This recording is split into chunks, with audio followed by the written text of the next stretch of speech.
আসছে। তিনি জিজ্ঞাসা করলেন, প্রবীণ ব্যক্তিদেরকে জিজ্ঞাসা করলেন, আপনাদের এই দেশের মধ্যে একেবারে ছোট্ট একটা দেশ, এই দেশের মধ্যে কি করে আপনারা 100 ভাগ 100 ভাগ মুসলমান? আপনারা কি করে এতগুলো মুসলমান হইলেন? কিভাবে কালেমা পড়লেন? কিভাবে আপনাদের এখানে দ্বীন আসলো? কিভাবে ইসলাম আসলো? তো মুহাম্মদ ইবনে বতুতাকে মুরব্বীরা ডেকে বললেন, রে ইবনে বতুতা, তুমি শোনো, আমাদের দেশে আমরা কেউ মুসলমান ছিলাম না, শুধুমাত্র একজন কোরআনের হাফেজের খাতিরে আমরা গোটা মালদ্বীপবাসী মুসলমান হয়ে গেছি। একটু জোরে আওয়াজ করে বলা যাবে না সুবহানাল্লাহ? এরা চলমানের মুসলমান, মুসলমানের আপনাদের পীরজাদা আনোয়ার বিন নূর চেষ্টা করতেছে আপনাদের এখানে যেন কোরআনের হাফেজ তৈরি হয়, এখানে যেন দ্বীনি প্রতিষ্ঠান তৈরি হয়। এরে বন্ধু, এটা এমন একটা প্রতিষ্ঠান, এটা এমন একটা দিন, এমন একটা জায়গা, এটা এমন একটা সিস্টেম, যে সিস্টেমের মাধ্যমে শুধু একটা জায়গা না, গোটা চারপাশের মানুষগুলো হিদায়াতের নূর খুঁজে পায়। একটু জোরে জবান খুলে বলা যাবে না আল্লাহু আকবার?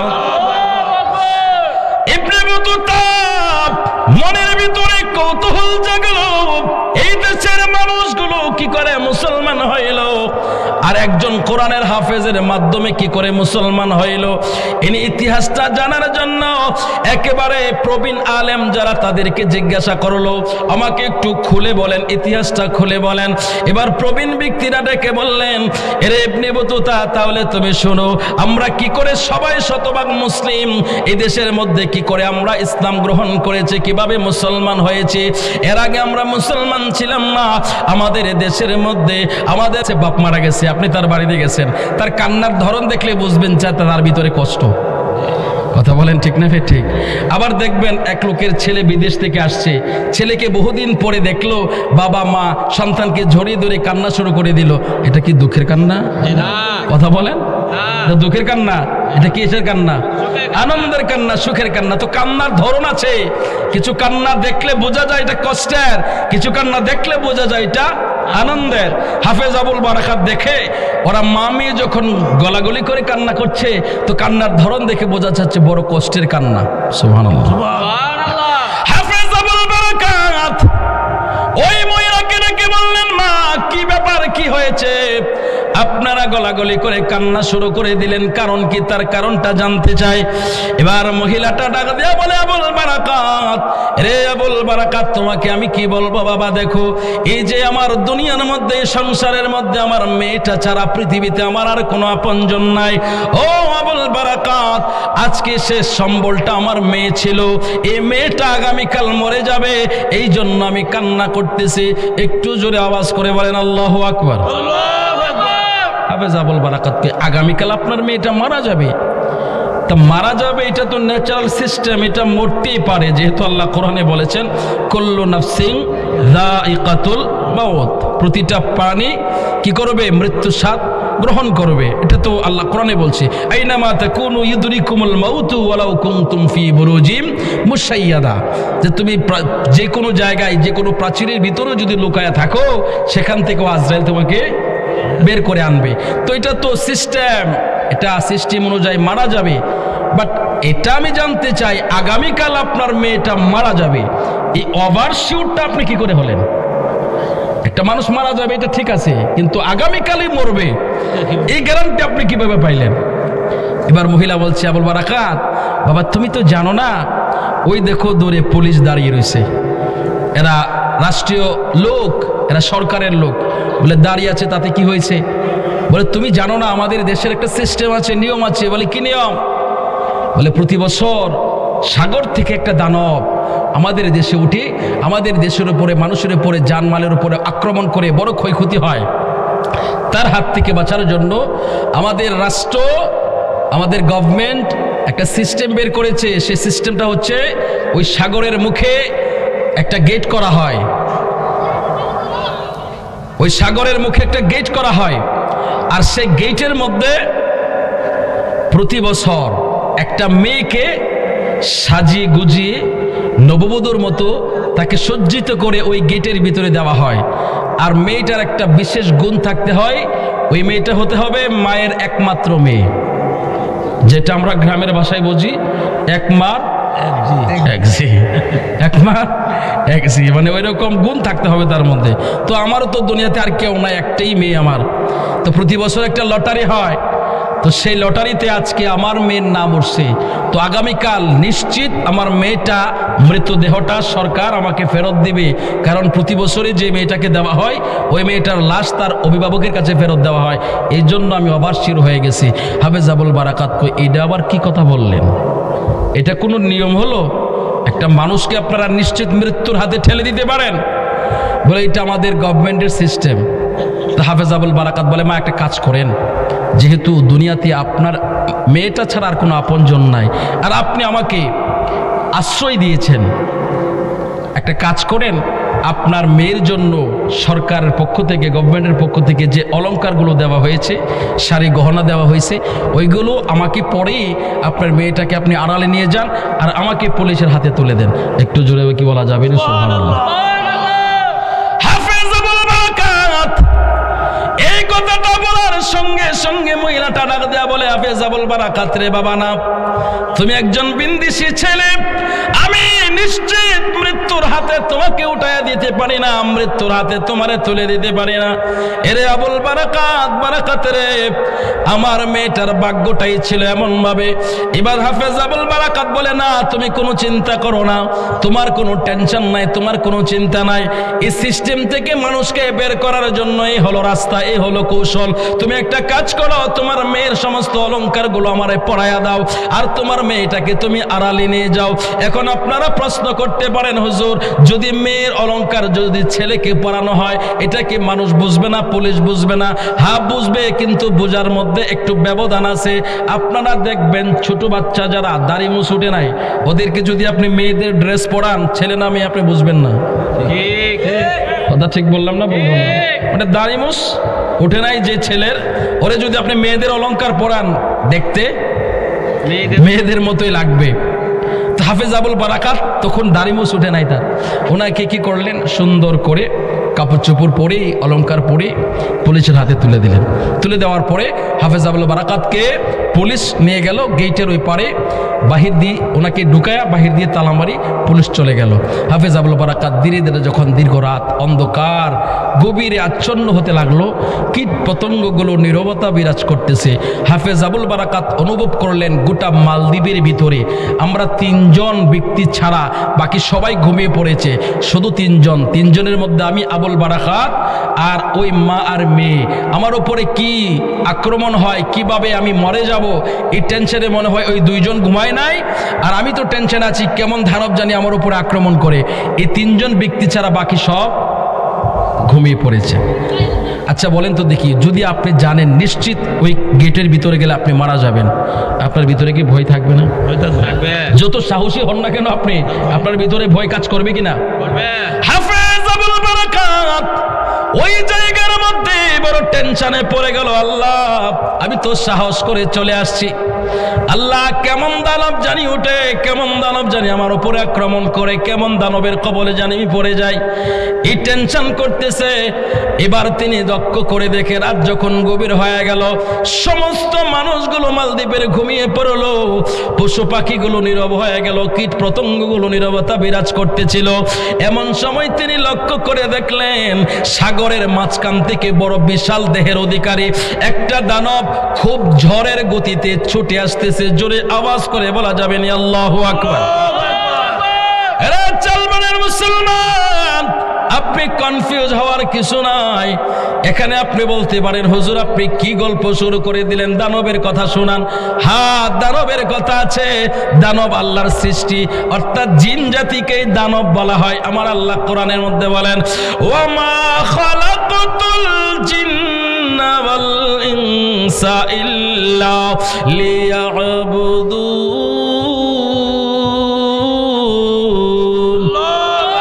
আরে জোরে বলেন না আল্লাহু আকবার।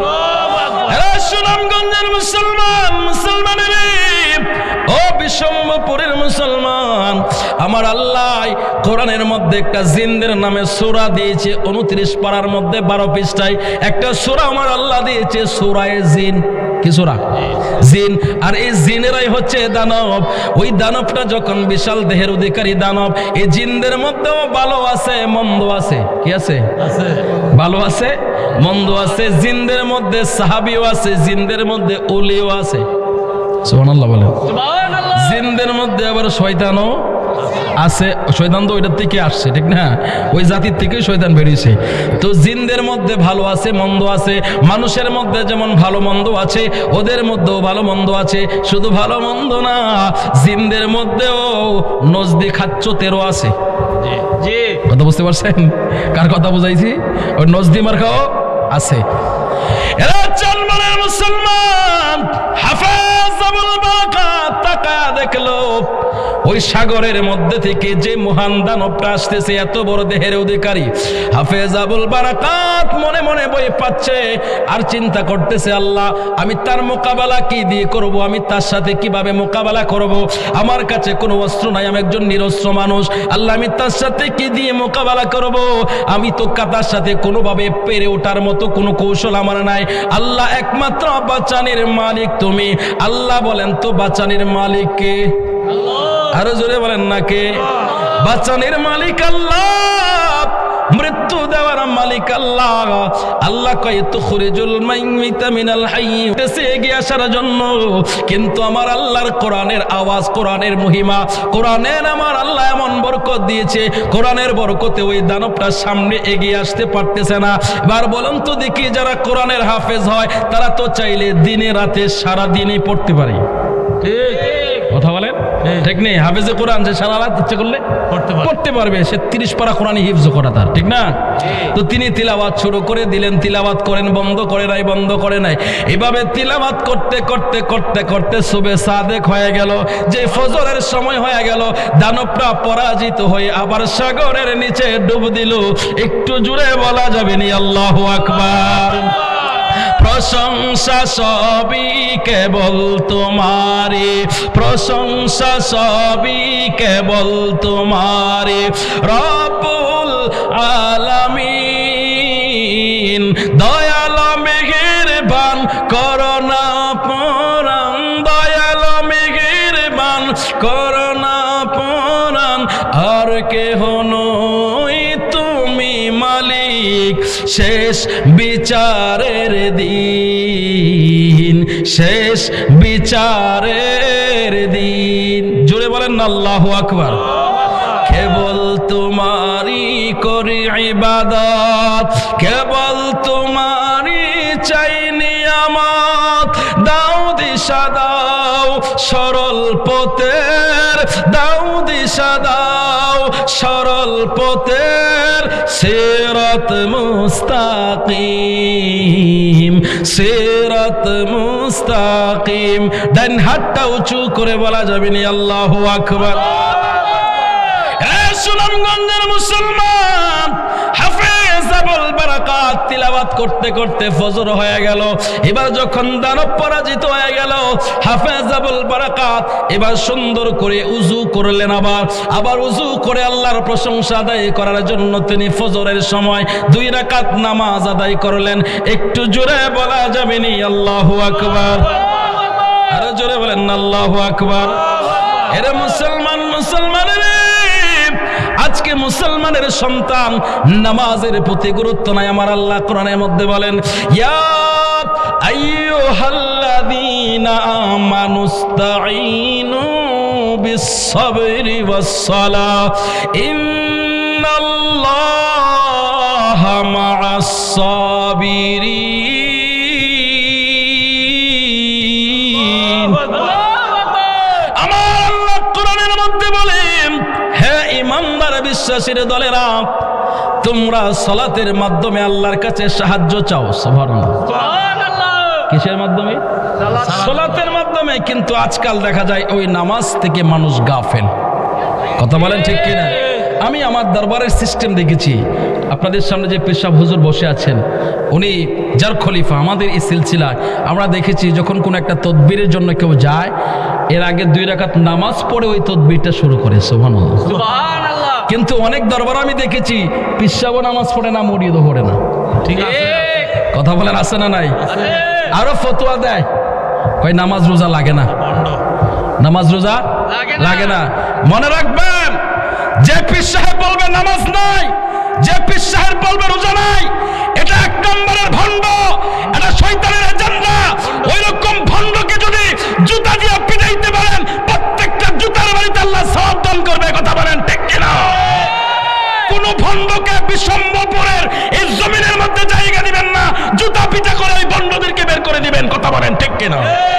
আমরা নামাজিদের পক্ষে থাকতে চাই কি চাই না? আমরা নামাজ পড়তে চাই কি চাই না? নামাজ পড়েন আর না পড়েন, পরবর্তীতে পড়বেন। নামাজ তো আর অস্বীকার করেন না, কেউ করেন? কিন্তু পীর হয়ে যদি কেউ নামাজ না পড়ে আর যদি কই নামাজ লাগে না, আমার সাথে আমার কাছে মরে দইলে নামাজ রোজা রাখতো না, মনে করবেন এটা শয়তান, ওরে পিটাইতে পারলি সব। কথা বুঝতে পারছেন? তাহলে কোন বেনামাজি পীরের কাছে আমরা যাব না। শরীয়ত বিরোধী কাজ যে দরবারে হয়, শরীয়ত বিরোধী কাজ যেই পীরে করে, ওই পীরের মুখে আপনার থুতু নিক্ষেপ করবেন, থুতুর বিনিময়ে আল্লাহ আপনাকে সওয়াব দিব। কথা বলেন ঠিক কিনা? কোন পীর আল্লাহর কোরআনের বিরুদ্ধে যেতে পারে না, নবীর সুন্নাহর বিরুদ্ধে যেতে পারে না। কথা বলেন ঠিক কিনা? তাহলে আমাদের এই সিলসিলা হক সিলসিলা, আপনি যে পীরের হাত ধরেছেন, আপনি একজন হক সিলসিলার পীরের হাত ধরেছেন। এবার আলহামদুলিল্লাহ বলেন। আলহামদুলিল্লাহ। আরো জোরে বলেন না আলহামদুলিল্লাহ। আলহামদুলিল্লাহ। এই জীবনে কতখানে কত জায়গায় গিয়েছি, তোমার মতো মুর্শিদ কেবলা কোথাও না পেয়েছি। এই জীবনে কতখানে কত জায়গায় গিয়েছি, তোমার মতো মুর্শিদ কেবলা কোথাও না পেয়েছি। চরণ তলে জায়গা দিও, চরণ তলে জায়গা দিও, আমায় করে নিও আপন, দয়া করে চরণ করো দান, দয়াল মুর্শিদ চান, দয়া করে চরণ করো দান। জীবন আমার ধন্য হলো, জীবন আমার লো, তুমি মোদের মুর্শিদ চান, দয়া করে চরণ করো দান, দয়াল মুর্শিদ চান, দয়া করে চরণ করো দান। আমাদের গুনাহ বেশি, যাওয়ার কোনো জায়গা নাই, কি করিব কোথায় যাব, চরণ তলে দিও ঠাই। আমাদের গুনাহ বেশি, যাওয়ার কি করিব কোথায় যাব, চরণ তলে দিও ঠাই।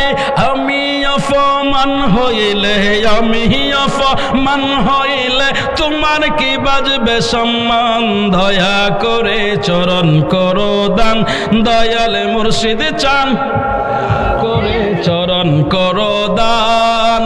জীবন আমার ধন্য হলো, জীবন তুমি মোদের মুর্শিদ চান, দয়া করে চরণ, দয়াল মুর্শিদ চান, দয়া করে চরণ করো দান। একটু জবান খুলে বলা যাবে নি আল্লাহু আকবার, নারে তাকবীর, নারে রিসালাত, নারে রিসালাত। রাজশাহী দরবার শরীফ, রাজশাহী দরবার শরীফ, বিদ্যাকুটের মহান মুর্শিদ কাবলা, চিল্লায় বলেন মারহাবা। তাহলে আমরা হক তরিকার পীরের কাছে থাকবো, হক কথা শুনবো, হক পথে চলবো। আমাদের রাস্তা পরিষ্কার করে দিবেন কে? আপনাদের কি কষ্ট হচ্ছে? বাকি কথাটা বলবো, শুনবেন? রে বন্ধু, বন্ধু রে, রে যুবক, একটু বসে যাও, একটু মোহাব্বত নিয়ে বসে যাও। আমার আল্লাহ হতে পারে ইমানের দরজা খুলে দিতে পারে, তোমার আমলকে সুন্দর করে দিতে পারে। হাফেজ আবুল বারাকাত আমার আল্লাহর প্রশংসা আদায় করলেন, আমার আল্লাহর প্রশংসা আদায় করলেন, মুনাজাতের মধ্যে কান্নাকাটি করলেন, আল্লাহকে বললেন, আল্লাহ হায়াতের মালিক আপনি, রিজিকের মালিক আপনি, বাঁচানোর মালিক আপনি। এবার বলেন সমস্ত প্রাণের দায়িত্ব কার হাতে? বলেন আল্লাহর হাতে। আরে জোরে বলেন না কার হাতে? আমাদের জীবন মরণ কার হাতে? এজন্য আমরা বলি আমার জীবন আমার মরণ প্রভু গো সবই তোমারই জন্য। বলেন না আমার জীবন আমার মরণ প্রভু গো সবই তোমারই জন্য, প্রভু গো সবই তোমারই জন্য। জীবনের সব গুনাহ খাতা, জীবনের সব গুনাহ খাতা ক্ষমা দিয়ে করো মোরে দণ্ড। আমার জীবন আমার মরণ প্রভু গো সবই তোমারই জন্য, প্রভু গো সবই তোমারই জন্য। একটু জোরে আওয়াজ করে বলা যাবে নি আল্লাহু আকবার? রে বন্ধু, বন্ধু রে, হাফেজ আবুল বারাকাতকে আমার আল্লাহ বাঁচিয়ে দিলেন। এবার সমস্ত অলংকার গহনাগুলো তিনি শরীর থেকে খুলে ফেললেন। খুলে ফেলার পর হাফেজ আবুল বারাকাত যখন সমস্ত অলংকারগুলো খুলে ফেললেন, খুলে ফেলার পর হাফেজ আবুল বারাকাত সেই জায়গার মধ্যে দাঁড়িয়েছেন। সকালবেলায় যখন গভর্নমেন্টের লোক আসলো, পুলিশ আসলো, আসার পরে গেট খুললো। খুলে দেওয়ার পরে তাকায় দেখে ওখানের মধ্যে নদীর ওই গম্ভীর তীরে কত মানিকার কাঞ্চন, কত মানিকার কাঞ্চন। পীরের দিল দরিয়ায় ডুবে দেখ ওরে আমার মন, পীরের দিল দরিয়ায় ডুবে দেখ ওরে আমার মন। চিৎকার মেরে বলেন আল্লাহু আকবার, আর মোহাব্বতে বলেন ইয়া রাসূলুল্লাহ। আপনাদের কষ্ট হচ্ছে? শেষ করে দেব? হ্যাঁ, রাত তো বেশি হয়ে গেছে, রাত বেশি হয়ে গেছে। আর থাক, শেষ করে দেই। হ্যাঁ, বাকি আরো রয়েছে কিছু। আপনার রাসূলের শানে কিছু মাশাআল্লাহ বলেন, আলহামদুলিল্লাহ বলেন। হুজুর যেহেতু বলছে আমার পীরের ভাই তো আমার চাচা, ঠিক না? কথা বলেন না, হাত তো একখানে, ঠিক না? আমার পীর না হলে তোমার চাচা তো নাকি? বাপের কথা যেমন রাখতে হয়, চাচার কথা রাখতে হয়, ঠিক না? আপনারা কষ্ট করে বসে আছেন, আপনারা কি আর একটু ধৈর্য ধরে বসতে পারবেন? আপনাদের কষ্ট হচ্ছে? আপনারা তো এখানে মাহফিল শেষ হলে সর্বোচ্চ 15 মিনিট লাগবে, বাসায় গিয়ে ঘুমিয়ে পড়বেন, ঠিক না? কিন্তু আমাকে যেতে হলে কয় ঘন্টা জার্নি করতে হবে? কমপক্ষে 5 থেকে 7 ঘন্টা জার্নি করে যেতে হবে। তারপরে গিয়ে আমি বিছানায় ফিট লাগিয়ে দিতে পারবো। তাহলে কষ্টটা তো আমার বেশি হইতেছে।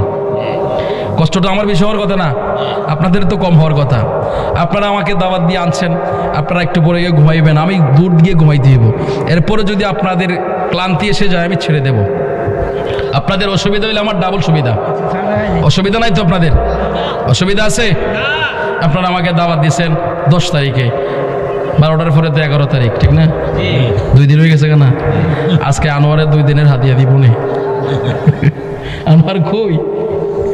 এখানে হাদিয়ার জন্য আসি না আমরা, আমাদেরকে হাদিয়া দিয়া আপনারা আনতে পারবেন না। এখানে আসে আমরা প্রেম ভালোবাসার টানে, মহব্বতের টানে। আমরা এখানে হাদিয়া দিলেও আসবো, না দিলেও আসবো, কারণ এই দরবারটা সাধারণ দরবার না, এই সিলসিলা সাধারণ সিলসিলা না, এই সিলসিলা একেবারে গাউসে পাক পর্যন্ত। সুবহানাল্লাহ, আরো জোরে বলেন না সুবহানাল্লাহ। গভীর মনোযোগ রে বন্ধু, হাফেজ আবুল বারাকাতকে যখন পরের বছর ওই জায়গার মধ্যে তাকে সাজিয়ে গুজিয়ে দেওয়ার জন্য পুলিশ গেল। এবার হাফেজ আবুল বারাকাত ডাক দিয়ে বলে, এরে মালদ্বীপের গভর্নর শুনেন, আপনার সমস্ত অলংকার আপনার কাছে রেখে দেন, আমাকে সাজানো লাগবে না, গোছানো লাগবে না, আমি এভাবেই চলে যাব, এভাবে তার সাথে মোকাবেলা করব। একটু জোরে জবান খুলে বলা যাবে নি আল্লাহু আকবার? রে বন্ধু, বন্ধু রে, হাফেজ আবুল বারাকাত যখন ওই জায়গার মধ্যে চলে গেল, চলে যাওয়ার পরে এবার তিনি শুরু থেকে আল্লাহর কোরআন ধরে তেলাওয়াত করতে শুরু করে দিল। কোরআন যখন তেলাওয়াত শুরু করে দিল, নামাজের মধ্যে দাঁড়ায় কোরআন তেলাওয়াত করতে করতে 2 রাকাত নামাজের মধ্যে ফজরের আগে কোরআন খতম করে ফেললো। সারা রাতের ভিতরে দানব আর উঠলো না, আজীবনের জন্য দানবটা একেবারে পরাজিত হয়ে গেল, মুসলিমদের বিজয় হয়ে গেল। একটু জোরে বলা যাবে নি আল্লাহু আকবার? এবার যখন পরের দিন একদিন গভর্নমেন্টের লোক আসলো, আসার পরে ওনাকে যখন সসম্মানে গভর্নমেন্টের সামনে নেওয়া হলো, গভর্নরের সামনে নেওয়া হলো, এবার হাফেজ আবুল বারাকাত ডাক দিয়ে বললেন, গভর্নর শুনেন, আপনি আমার সাথে ওয়াদা করেছেন, আপনি আমার সাথে প্রমিস করেছেন, আপনার ওয়াদা এবার পূরণ করেন। এবার গভর্নর ডাক দিয়ে বলে, আবুল বারাকাত, বুঝতে পেরেছি মুসলিমদের কাছে সে ক্ষমতা আছে, মুসলমানদের কাছে সে পাওয়ার আছে, ওই পাওয়ারটা বড় কঠিন পাওয়ার, যে পাওয়ারের দ্বারা বিপদ থেকে, মহাবিপদ থেকে বাঁচা যায়। এবার হাফেজ আবুল বারাকাত ডাক দিয়ে বলে, এটা তো শুধু দুনিয়ার বিপদ, এই কালেমা পড়লে, এই মন্ত্র পড়লে এবং দুনিয়ার বিপদ এবং আখিরাতের বিপদ থেকেও মুক্তি মিলে। এবার সকলে মিলে ডাক দিয়ে বলে, আবুল বারাকাত, আর দেরি করো না, আমাদেরকে পড়া দেও সে মন্ত্র, লা ইলাহা ইল্লাল্লাহু মুহাম্মাদুর রাসূলুল্লাহ সাল্লাল্লাহু আলাইহি ওয়াসাল্লাম। একটু জবান খুলে বলা যাবে নি, ইয়া রাসূলুল্লাহ। সমস্ত মানুষ এক বাক্যে একসাথে কালেমা পড়ে মুসলমান হয়ে গেল। এবার মুহাম্মদ ইবনে বতুতা তার সফরনামায়ে বতুতার মধ্যে লেখে, এভাবে গোটা মালদ্বীপের মানুষগুলো একজন কোরআনের হাফেজের হাত ধরে মুসলমান হয়ে গেল। এবার আপনারা আন্দাজ করেন একজন কোরআনের হাফেজের মূল্য কত। এই শালবনের মধ্যে যদি একটা প্রতিষ্ঠান হয়, এই শালবনের মধ্যে যদি একটা কোরআনের হাফেজ তৈরি হয়, ওই একটা হাফেজের খাতিরে আমার আল্লাহ আপনাদেরকে মাফ করে দিয়ে জান্নাতি বানায় দিতে পারে। একটু জোরে জবান খুলে বলা যাবে নি আল্লাহু আকবার। আমি আপনাদেরকে একটা হাদিস শোনাই, শামাইলে তিরমিজির মধ্যে হাদিসটা আসছে। ও বন্ধু, আল্লাহ রাসূল বলেন, ক্বালা রাসূলুল্লাহ সাল্লাল্লাহু আলাইহি ওয়াসাল্লাম, মান ক্বারাআল কুরআনা ফাস্তাযহারা ফাহাল্লা হালালাহু ওয়া হাররামা হারামাহু ফাআদখালাহু আল্লাহুল জান্নাহ ওয়া শাফাআহু ফি আশরাতিন মিন আহলি বাইতিহি কুল্লুহুম ক্বাদ ওয়াজাবাত লাহুমুন নার। একটা জবান বন্ধ রাখা যাবে না, একটু জবান খুলে বলেন আল্লাহু আকবার। মুসলমান, মুসলমানের আমার নবী রাহমাতাল লিল আলামিন বলেন, রে দুনিয়ার মানুষ তোমরা শোনো, মান ক্বারাআল কুরআনা ফাস্তাযহারা ফাহাল্লা হালালাহু। মান ক্বারাআল কুরআন, এই কোরআনকে যারা বুঝে শুনে পড়বে, ফাহাল্লা হালালাহু, হালালকে হালাল জানবে, ও হাররামা হারামাহু, হারামকে হারাম জানবে এবং বর্জন করবে, ফাআদখালাহুল্লাহুল জান্নাহ, আমার আল্লাহ তাদেরকে জান্নাতে প্রবেশ করাবে। একটু জোরে বলেন না সুবহানাল্লাহ। শুধু জান্নাতে প্রবেশ করাবে না, শুধু জান্নাতে প্রবেশ করাবে না, আমার আল্লাহ তাদের জন্য স্পেশাল একটা অপরচুনিটি রেখেছে। সেটা কি? আমার আল্লাহ তাদের জন্য একটা বিশেষ নিয়ামত রেখেছে। সেই নিয়ামতটার নাম হলো ওয়াশাফাআহু, তাদেরকে শাফাতের ব্যবস্থা করে দিবে। ফি আশারা মিন আহলে বাইত, তার আহলে বাইত অর্থাৎ তার বংশ থেকে 10 জন ব্যক্তিকে সুপারিশ করবে। সুবহানাল্লাহ। আর জোরে বলেন না সুবহানাল্লাহ। কয়জন? জোরে বলেন। 10 জন ব্যক্তিকে সুপারিশ করবে। কুল্লুহুম কাদ ওয়াজাবাত লাহুমুন নার, যাদের উপরে জাহান্নাম নির্ধারণ হয়ে গেছে, এবং 10 জন ব্যক্তিকে সুপারিশ করবে। সুবহানাল্লাহ। আরো জোরে বলেন সুবহানাল্লাহ। এরে চালবারের মুসলমান, মুসলমানের আমার আল্লাহ পাক রব্বুল আলামিন কি করে মানুষদেরকে বাঁচাবে আপনি তো জানেন না। আমার আল্লাহ তাআলা একটা একটা উসিলা ধরে মানুষদেরকে কঠিন মুসিবত থেকে বাঁচিয়ে দিবে। তার কারণ হলো এই উম্মতগুলোর জন্য আমার নবী বড় পাগল। কথা বলেন। একটা উম্মত যদি জাহান্নামে থাকে, আমার নবী বলেন ওয়ারফা'না লাকা যিকরাক, এই আয়াতের তাফসীরের মধ্যে আসছে, এই আয়াতের ব্যাখ্যার মধ্যে আসছে, আমার আল্লাহ কয় বন্ধু আমি আপনাকে এতটা সম্মানিত করব, এতটাই দিব যাতে আপনি খুশি হয়ে যান। আমার নবী কয় আমার একটা উম্মত যদি জাহান্নামে থাকে আমি খুশি হইব না, তার মানে বোঝা যায় আমার নবী সমস্ত উম্মতগুলোর জান্নাতি নিয়ে খুশি হবে। একটু জোরে বলেন না আল্লাহু আকবার। কিন্তু আমরা তো গুনাহগার, অপরাধী, গুনাহ কইরা ফেলাইছি। আমার আল্লাহ কৌশল খুঁজবে, কোন কৌশলে আমার নবীর উম্মতরে ক্ষমা করা যায়, কোন কৌশল দিয়ে আমার নবীর উম্মতকে মাফ করে জান্নাত দেওয়া যায়। এই জন্য আমার আল্লাহ হাফেজে কোরআনদেরকে একটা কৌশল হিসাবে আল্লাহ ব্যবহার করবে। সুবহানাল্লাহ। আরো জোরে বলেন না সুবহানাল্লাহ। এরে চালমানের মুসলমান, মুসলমানের ও চালমানের মা বোনেরা, ও মা, যারা মাইকের আবার শুনছেন, মা একটু হৃদয়ের কানটা লাগায় শুনেন না। যখন আমার আল্লাহ হিসাব শুরু করে দিবে, হিসাবের পরে যখন মানুষগুলোকে জান্নাত এবং জাহান্নাম আল্লাহ ডিসাইড করে দিবে, যখন জাহান্নামের ভিতরে একজন হাফেজে কোরআনের মা এবং বাবা থাকবে, ওই হাফেজে কোরআন যখন বলবে আল্লাহ আমার মা এবং বাবাকে আমার সাথে জান্নাতি দিয়ে দেন, তখন আল্লাহ বলবে, ফেরেশতারা বলবে না, তাদের জন্য জাহান্নাম নির্ধারণ হয়ে গেছে, এরা জাহান্নামে থাকবে, এরা জাহান্নামে, এদেরকে জাহান্নামে দেওয়া হয়েছে। এমন যখন হবে তখন হাফেজে কোরআন বলবে আল্লাহ আমি তাহলে জান্নাতে আর যাব না, আপনি তো আমাকে জান্নাত দিয়েছেন কিন্তু আমি জান্নাতে যাব না, আমি আমার মায়ের সাথে বাবার সাথে জাহান্নামের ভিতরে থাকবো।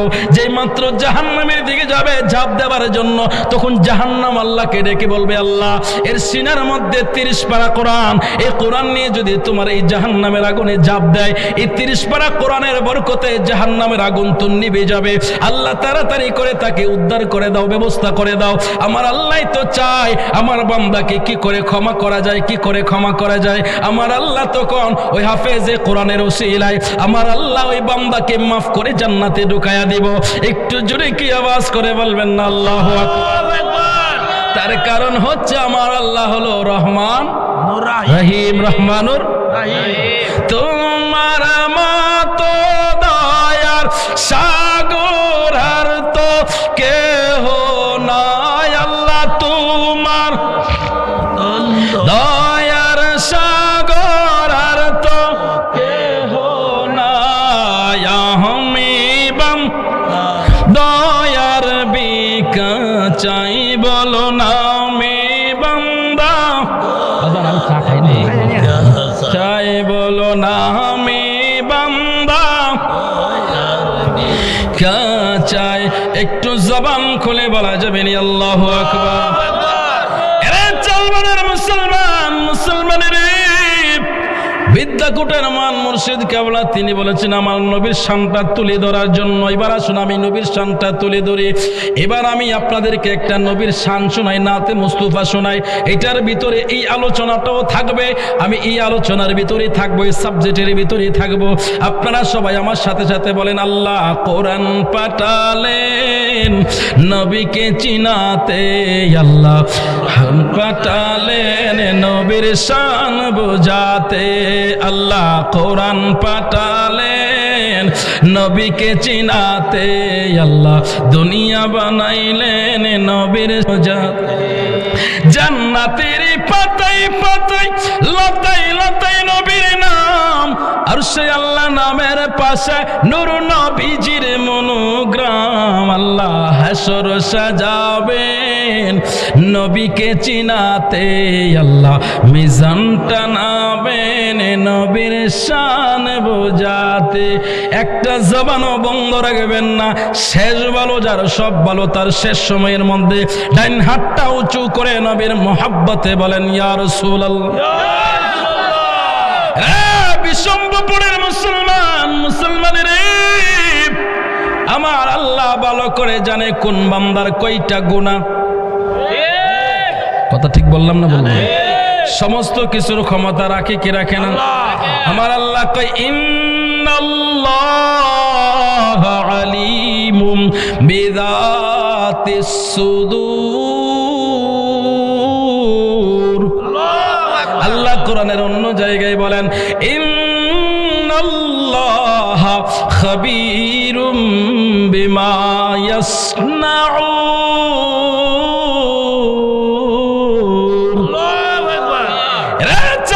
মুসলমান আমার আল্লাহ নিশ্চয়ই সমস্ত কিছুর উত্তম রূপে খবর রাখে।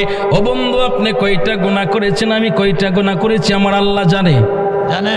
কথা বলেন। আমার আল্লাহ সব জানে, কয়টা গুনাহ আমি করেছি, কয়টা আপনি করেছেন। এই সমস্ত গুনার খবর আমার আল্লাহ জানে। আমার আল্লাহ কেন মিজান টানাবে? মিজান টানানোর দরকার কি? আল্লাহ মানুষের নেকি বুঝে ওজন দিবে, নেকি বুঝু কার কয়টা গুনাহ কার কয়টা নেক, এগুলো আল্লাহ দেখার জন্য মিজান টানাবে।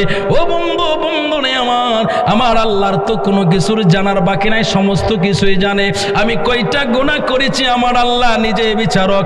আপনি বলুন বলুন তো দেখি, হাকিম যদি নিজে সবকিছু জানে, উনি যদি সবকিছু দেখে থাকে অপরাধীর অপরাধ, এবার বলেন তো দেখি আর কোনো সাক্ষীর প্রয়োজন আছে রায় দিতে? লাগবে না, কথা বলেন না। লাগবে না। হাকিম যদি নিজেই চাক্ষুষ সাক্ষী হয়ে থাকে, তাহলে তো ওনার আর কোনো সাক্ষীর লাগবে না। প্রয়োজন নাই, উনি রায় দিয়ে দিতে পারে। কথা বলেন ঠিক কিনা?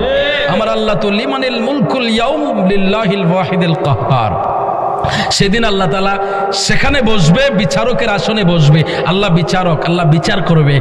এবার আপনি আমার কতটা গুনাহ জানে না? জানে, আল্লাহ হাকিম জানে না? জানে। জানার পরেও কেন মিজান দিল? আল্লাহ তো চাইলে কইতে পারে, "এই তোর অতটা গুনাহ, তুই জাহান্নামে যা।" কথা বলেন না? তোর অতটা নেকি, তুই জান্নাতে যা। ঠিক নেই? বলতে পারে। কিন্তু আল্লাহ তাআলা কেন আমার আল্লাহ মিজান টানাবেন কেন? আল্লাহ তো সব জানে, জানার পরেও কেন টানাবে? আল্লাহ এই জন্য টানাবো, আমার নবীর শান যে কত মহান সেটা বোঝানোর জন্য। আরো জোরে বলেন না সুবহানাল্লাহ। গভীর মনোযোগ রে বন্ধু, আমার নবীর শান কত মহান, কত মহান সেটা বোঝানোর জন্য আমার আল্লাহ মিজানের ব্যবস্থা করেছে। আমার আল্লাহ জানে কে কতটা গুনাহ করেছে, কার মধ্যে কয়টা নেকি আছে, কার মধ্যে কয়টা গুনাহ আছে, সবকিছু জানার পরেও আমার আল্লাহ কেন মিজান টানাবে? রে বিশ্বম্ভপুরের মানুষ, রে চাঁদপুরের মুসলমান, একটু মনটারে নরম করে দেন। এবার একটু মদিনার খেয়াল দেন, আসেন আমার নবীর ধ্যান একটু অন্তরের মধ্যে আনান। আমার আল্লাহ তাআলা কেন মিজান টানাইবা? আমার নবীর শান বোঝানোর জন্য। নবীর শানটা কেমন হবে? একটা অপরাধীর যখন অপরাধগুলো মিজানের মধ্যে ওজন দেওয়া হবে, এবার যখন সে জাহান্নামী হয়ে যাবে, এবার জাহান্নামের ফেরেশতারা তাকে অ্যারেস্ট করে জাহান্নামের দিকে যখন নিয়ে যাবে, এবার সে ডানে তাকাবে, বামে তাকাবে। ফেরেশতারা বলে, কেন তুমি ডানে বামে তাকাও? কেন তোমার মা বাবারে খুঁজনি? বলে না। কেন তুমি ডানে বামে তাকাও? বলে আজকে হাসরের ময়দানে মা কাজে আসবে না, বাবা কাজে আসবে না। এটা শুনেছিলাম আলেমদের মুখে। আল্লাহ কোরআনে বলেন, ইয়াউমা ইয়াফিরুল মারউ মিন আখি ওয়া উম্মিহি ওয়া আবি ওয়া সাহিবাতিহি ওয়া বানি। একটু জোরে বলেন না আল্লাহু আকবার। সেই দিন তোমার ইয়াউমা ইয়াফিরুল মারউ মিন আখি, সেই দিন তোমার ভাই তোমার কাজে আসবে না। ওয়া উম্মিহি ওয়া আবি, তোমার মা এবং তোমার বাবা কাজে আসবে না। ওয়া সাহিবাতিহি ওয়া বানি, তোমার জীবন সঙ্গিনী তোমার কোনো কাজে আসবে না। এবার ওই ব্যক্তিটা বলবে, আমি জানি আমার মা, আমার বাবা, আত্মীয় স্বজনরা কেউ কাজে আসবে না। বলে তুমি কার জন্য অপেক্ষা করতেছো? কার জন্য, কার দিকে তাকাচ্ছ? বলে একজন আমাকে সাহায্য করবে, ইনার নাম আমি শুনেছি, ইনি অন্য কেউ না, ইনি হইল আমার মদিনার কামলিওয়ালা নবী। একটু জোরে বলে যাবেন আল্লাহু আকবার। যদি একেবার দেখতে পেতাম সোনার মদিনা, বলো যদি একেবার দেখতে পেতাম সোনার, জীবন আমার ধন্য হতো, জীবন আমার ধন্য হতো, গেলে সোনার মদিনা। যদি একেবার দেখতে পেতাম সোনার মদিনা, বলো যদি একেবার দেখতে পেতাম সোনার মদিনা। আরব সাগর পাড়ি দেব, নূর নবীজির রওজা দেখতে যাব, আশা পূরণ করো তুমি, আশা পূরণ করো তুমি, ও গো রব্বানা।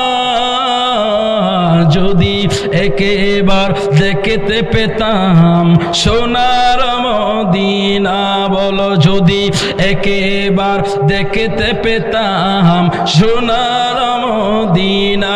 দুইটা হাত তুলে মহব্বতে বলেন ইয়া রাসূলুল্লাহ। রে বন্ধু, বন্ধুরে, ও আমার চাল বোনের মা, বোনের আগো মা, একটু মনটারে নরম করে দাও না মা। এই বান্দাকে যখন জাহান্নামের ফেরেশতারা অ্যারেস্ট করে জাহান্নামের দিকে নিয়ে যাবে, ডানে বামে তাকাবে, কেউ আপন না, কেউ কারো সাহায্যকারী হবে না, কেউ কাছে আসবে না। ও বন্ধু, বন্ধু রে, এবার যখন জাহান্নামের গেট পর্যন্ত তাকে টেনে টেনে নেওয়া হবে, জাহান্নামের গেট পর্যন্ত যখন তাকে হাঁকিয়ে হাঁকিয়ে নেওয়া হবে, আল্লাহ কোরআনে বলেন ওয়াসিকাল্লাযীনা কাফারু ইলা জাহান্নামা যুমারা, তাদেরকে হাঁকিয়ে হাঁকিয়ে যখন জাহান্নামের দিকে নেওয়া হবে, হাত্তা ইযা জাউহা ফুতিহাত আবওয়াবুহা ওয়া ক্বালা লাহুম খাযানাতুহা আলাম ইয়াতিকুম রুসুলুম মিনকুম ইয়াতলু আলাইকুম আয়াতি রাব্বিকুম ওয়া ইউনযিরুনাকুম লিকা ইয়াউমিকুম হাযা। একটু জোরে আওয়াজ করে বলেন আল্লাহু আকবার।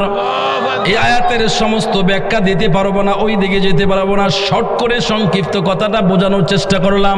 আমার আল্লাহ বলেন তাদেরকে জাহান্নামের দিকে যখন হাঁকিয়ে নেওয়া হবে, এমন সময় সে তাকায়া দেখবো ওই জাহান্নামের গেটের সামনে আমার নবী রাহমাতাল লিল আলামিন দাঁড়ানো।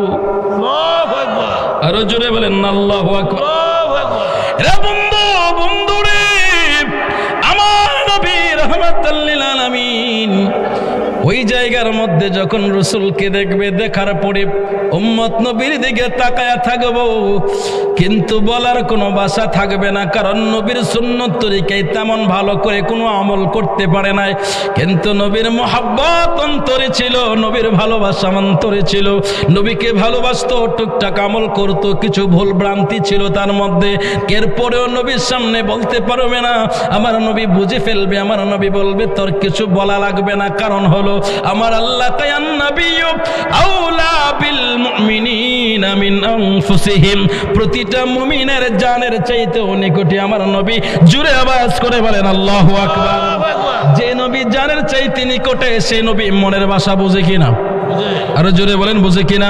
আমার নবী বুঝে ফেলবে, ফেরেশতাদেরকে বলবে, ফেরেশতারা দাঁড়াও, কোথায় নিয়ে যাচ্ছ? বলে ইয়া রাসূলুল্লাহ, এর তো জাহান্নাম নির্ধারণ হয়ে গেছে, একে জাহান্নামে নিয়ে যাওয়ার জন্য নিয়ে যাচ্ছে, একে মিজানের পাল্লায় ওজন দেওয়া হয়েছে, তার গুনাহ বেশি, হুজুর এই জন্য তাকে জাহান্নামের দিকে নিয়ে যাওয়া হচ্ছে। আমার নবী বলবে একটা কাজ করো, আমার সামনে তোমরা একটাবার ওজন দাও। সুবহানাল্লাহ। আরে জোরে বলেন সুবহানাল্লাহ। ফেরেশতারা কি বলবে? ইয়া রাসূলুল্লাহ, নবীজি তার ওজন দেওয়া হয়ে গেছে। আমার নবী বলবে আমার সামনে ওজন দাও। আল্লাহ রেখে বলবে ফেরেশতারা, রে ফেরেশতারা, আমার হাসরের ময়দানে মিজানের পর্যন্ত হক্কানি উলামায়ে কেরাম অত্যন্ত মূল্যবান বয়ান করছে। আল্লাহ তাআলা বয়ানের মধ্যে খায়ের বরকত দান করুক, সবকন আমিন আমিন। একটা জিনিস যদি সমর্থন করে, জিনিসটা তাড়াতাড়ি কবুল করে না। একজন হক্কানি আলেম যদি আমিন কো, তাহলে আমরা সবের তোই কবুল করব। আমিন অর্থ কি? আমারও করেন, দোষরও করে, ঠিক না? তাইলে একজন আলম হক্কানি আলমও সামনে রাখছি কবুল করার জন্য। আমার ছেলে মোহাম্মদ আনোয়ার হোসেন, হজরত মৌলানা আনোয়ার হোসেন নূর, সে যে কথাবার্তা আমি যেটা বললাম, এবারে বলে দিয়েছে, বা উনি যে বয়ান করছে, বয়ান করার জায়গা নেই, সব পথে বলে দিছে। একটা নসিহত, একজন 10 জন লোক, 200টা কথা বলবো, 10 জন লোক মুসাফিরও যাইব, সফরও যাইব। একজন পিসা হুজুরের কাছে বা ইমাম সাহেব হুজুরের কাছে গেছে, হুজুর আমরা তো 10 ঘন্টা সফর করতাম, তো 10 গেলে যাও, আমরা কিন্তু নসিহত করে দিন। কি কও? আমরা কিন্তু নসিহত করে দেন। ওসিহতে একটা, নসিহতে একটা। নসিহত তো অনেক, আমি কি নসিহত করুন? কৌ তো দোয়া করেন, নসিহত করেন, নসিহত কথা বুঝাই তুই। তখনই বলবো, বাবা তোমরা কাজ করো, তোমরা 10 ঘন্টা সফরও যাইবা, ঠিক আছে, তোমরা কইলাম কেউ হাতি হায় না। কি কইছে? তোমরা কেউ হাতি আয়ো না। হ্যাঁ, এই যে হাসিয়া হাতি কয়ে হা। হুজুরে বারাকটা সময় আমরা নসিহত করলো, মনে মনে কই, আবার হুজুর আমরা কিন্তু অনেক সঠিকভাবে আমরা যাবো, তো প্র্যাকটিস করতাম বলে বহু দূর, কত বিপদ আপদ বাসায় জানে, একটু নসিহত করে দেন।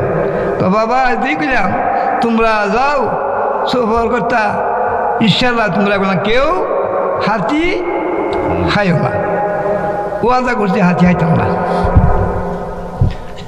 জঙ্গলে গেছে কয়েকদিন বাঘ ফারে গেছে ফেটের হুদা লাগলে কইলে মাটি বুঝি যাইতসা বুঝছেন নি ইমন হুদা লাগবে বুঝি কয়ে হাওনো না ফাও না এবার চিন্তা রেখে এই হাতির বাচ্চা উঠতে রয়েছে একটা 10 জনে কমিলে ওইটা জমু করি আরেকটা কো আরে আমি ওয়াদা করেছি বিশ্ব হুজুরের লোকে আমি মরে গেল গো আমি হাতি আইতাম না আর হ্যাঁ 10 জনে কো আরে মরা করি হন যা বিপদ বললে 10টা কি কো মরা করি হন যা বিপদ বললে আর যা তো ওই বাস্তারে এটা কি করুম করছি কি 10 জন একজন লোক মারে হ্যাঁ 10 জন 9 জন জব করছে একজনও ধরছে না করে রেসে পারলে মেরে না হ্যাঁ তোরা মেরে না আমারে আমি হুজুর লোক ওয়াদা করছি আমি হাতি আইতাম না তোমরা হাতি খাও এরপরে এরা করছি কি হাতি জব করছে করে গুছ বানাইয়া সুন্দর করে বোনা তরাইরি করে হাসি কেমন মজা লাগছে খাওয়ার পরে খাইলাম রে সমস্যার খাওয়া খাই গেল রুমিলে তারা ঘুম দিছে তারা জায়গা মতো থেকে হচ্ছে হাতি তো সময় হয়েছে বাচ্চাদের কই আছে হাতির সময় হয়েছে বলে হাতি বিচারতেছে হাতি বাচ্চা তো বিচারে মানা না পাওয়ার পরে হাতি করে কি সুরাতাটা দিয়া শরীর একটা গুন্ডি দিয়া নাকটা আছে না নাকটা টান দিছে একটা ভিতর টান দিলে এটা প্রায় 1 মাইল পর্যন্ত গন্ধ পাবে ওইটা বাচ্চাটা কই আছে যখন নাক টান দিছে বাচ্চার গন্ধ পাই দিছে পাইছি বড়ই এই গেছে হাতির বেহারার কাছে গিয়ার হুঙ্গে সাইদি কিতে ফেরত দিতে বাচ্চা কিতা বাচ্চা 9 জনের ভিতরে বাচ্চা একজন তো আইছে না এক মল হয়তো না হে বলছি বাবুই হাতিতে কে মানে সাইদি কিতে হাতি আইছে আয়া একটা হুঙ্গে আর ফেটে একটা ভাড়া দেয় বুঝছেন নি আল্লাহ রুমিলে হুজুরের কত অমূল্যর কারণে 9 ফাইরা মারছে 9 কি করছে ফাইরা মারছে মারার পরে লইছে এমনি একজন লইছে কত হ্যার কাছে গেছে এর কাছে গিয়ে হ্যাঁ হুঙ্গে চাইতে ভিতরে কোনো গন্ধ লাগে না হুটকির বই পাওয়া যায় না বাচ্চাটা হ্যাঁ বুঝি শোনাতে তো কুলু নেয়া নাচতে আরম্ভ করছে নাচতেছে আর ভিডিও তুলতেছে হ্যাঁ কয় রে আমার ঠেকতে মাইনে নেব এত কো আমার তো ঠেক পাই নেব লেপ করে গেছে গা আইটেন মিটার নেমে দিছি গিয়া এক বাজারের মেয়েদের কাছে কেন আসতে হারে ঠেয়ে দিছে মানুষ আশ্চর্য হয়ে গেছে কোন সুবহানাল্লাহ এবারে কিরে কে এই ঘটনা হ্যাঁ ওয়াদা পালন করছে কথা ঠিক রাখছে ইমানও রইল হ্যাঁ মূল্যমান মুমিন হইল কাবিল হইল দোষের কাছে অতি সহজে উলিয়ে গেছে কোন সুবহানাল্লাহ উলিদের কথা এত মূল্যমান কোন সুবহানাল্লাহ আচ্ছা আরেকটা কথা কই শুনেন সব কাজ করবেন উলি আল্লাহর কথার মধ্যে মই মুরবির কথার মধ্যে বেশি অমান্য করেন না বছরে একবার ফসল ধরে পিড়িতে নেই না গাছের মধ্যে ফলে 12 মাসে 12 বার আমরা যে গাছটা আমরা লাগাইতে গেছি মাদ্রাসা এটা যারা দান করছেন এই দানটা কিয়ামত পর্যন্ত পাবেন এই ফলটা কিয়ামত পর্যন্ত হইতে পারবেন দুনিয়ায় তো পাবেন এন্তেকাল করলো কবরও পাবেন এটা ধ্বংস হইতো না এমন একটা দান করে গেছে এই দানের মধ্যে কিসমিল্লাবাজি করবেন না আমি আপনাদের সামনে বললাম আমরা এই মাদ্রাসা করেন আমি আপনারা লোকে 50,000 টাকা আমি দিব আমি দেবো 50,000 টাকা দেবো আপনারা লোকে আমি দিয়ে যাবো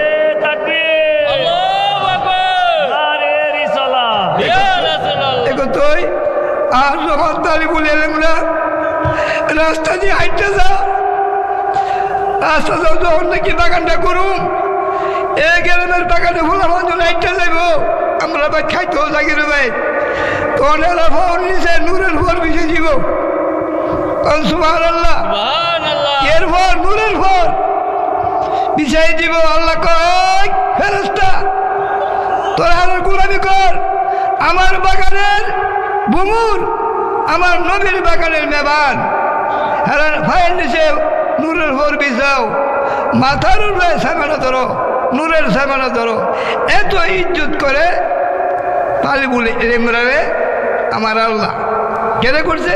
কার বাগানো? নবীর বাগানো।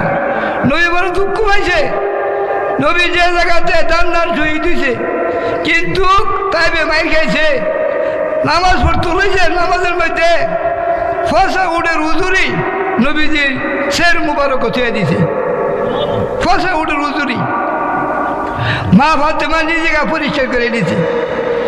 এই নামাজ ফিরে পড়ছে। আমার আল্লাহ কইছে আমি 5টা গুজারা বিনা সেবার করে মোদি ব্যক্তি 5 ওয়াক্ত নামাজ পড়বো। সুবহানাল্লাহ। একত্রে বললাম আমরা 5 ওয়াক্ত নামাজ পড়ে, আর ছেলে মেয়েরা কোরআন শরীফ পড়াইলে নুরুটি মাঝে মাঝে পড়তে পারবেন। আর যদি হেরা রেখে জাগির না এক বাইতে খায় হালিম হইল, হাফেজ হইল, মাওলানা হইল, কারি সাহেব হইল, মুরবি সাহেব হইল, মুফতি সাহেব হইল, হ্যাঁ 14 গোষ্ঠী পর্যন্ত এই তালিবুল ইলম হাওয়াইছে, হাওয়ানোর সওয়াবটা পাইবে। একটু মনোরম করতে। আর আজকা ইসলাও তো লিখতে হোক। আর আমরা একটা কথা কইতে সবাই রে, দিনে রাত্রে 70 রাকাত ফরজ। কত রাত? আমি কই শুনেন, জোহরের 4 রাকাত, আসরের 4 রাকাত করা হয়েছে। এটা পড়ছি দিনও, এই নাম্বারটা কই পড়ছি?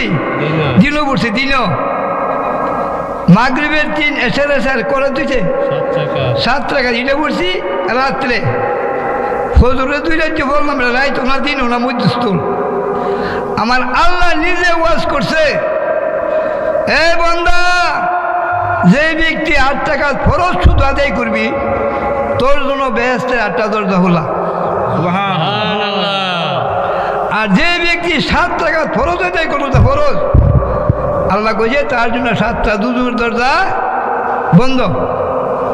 তোমাকে রাখা হবে গো মা, না তোমার সাথে ছেলে যাবে, মেয়ে যাবে, কেউ যাবে না, কেউ যাবে না। এই জন্য গো আজকে একটু আলোচনার দ্বারা যদি ইমানের মধ্যে পরিবর্তন আসে, যদি আমলের মধ্যে পরিবর্তন আসে, হতে পারে আমার আল্লাহ জীবনটারে সুন্দর বানাইয়া দিতে পারে। আমি চালবনের যুবকদেরকে বলবো, যুবক রে যুবক, অনেক সময় তো তুমি ফেসবুকে কাটাইছো রে যুবক।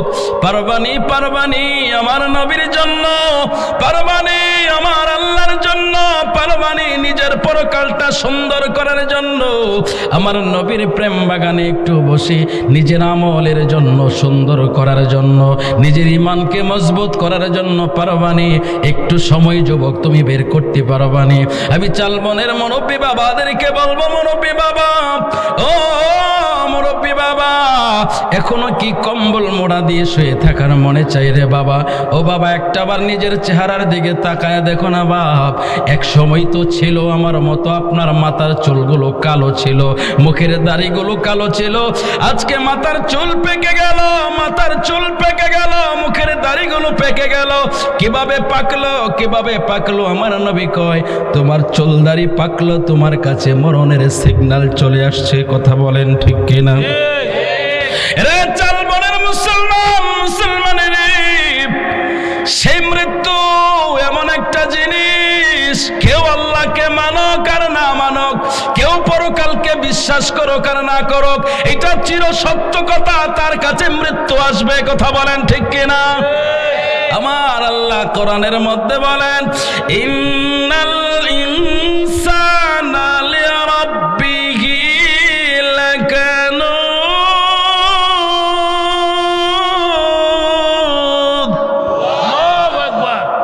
কোরআন শুনলে আল্লাহর নাম যখন জোরে নেবেন, ইমানের মধ্যে আল্লাহর নূর তৈরি করে দেবে। যখনই শুনবেন আল্লাহর নাম, জোরে আল্লাহু আকবার বলবেন। পারবেন তো? বলেন তো ইমানি আওয়াজে আল্লাহু আকবার। মুহাব্বতে বলেন ইয়া রাসূলুল্লাহ, বলেন ইয়া ওয়ালি আল্লাহ। রব শাহী দরবার শরীফ, আল্লাহ কবুল করো, আমিন বলেন। আল্লাহ বলেন, ইন্নাল ইনসান, নিশ্চয়ই মানুষ, লিরাব্বিহি লাকানুদ, তার প্রতিপালকের ব্যাপারে বড়ই অকৃতজ্ঞ, নিমুখ হারাম। সুবহানাল্লাহ বলেন। এরা চল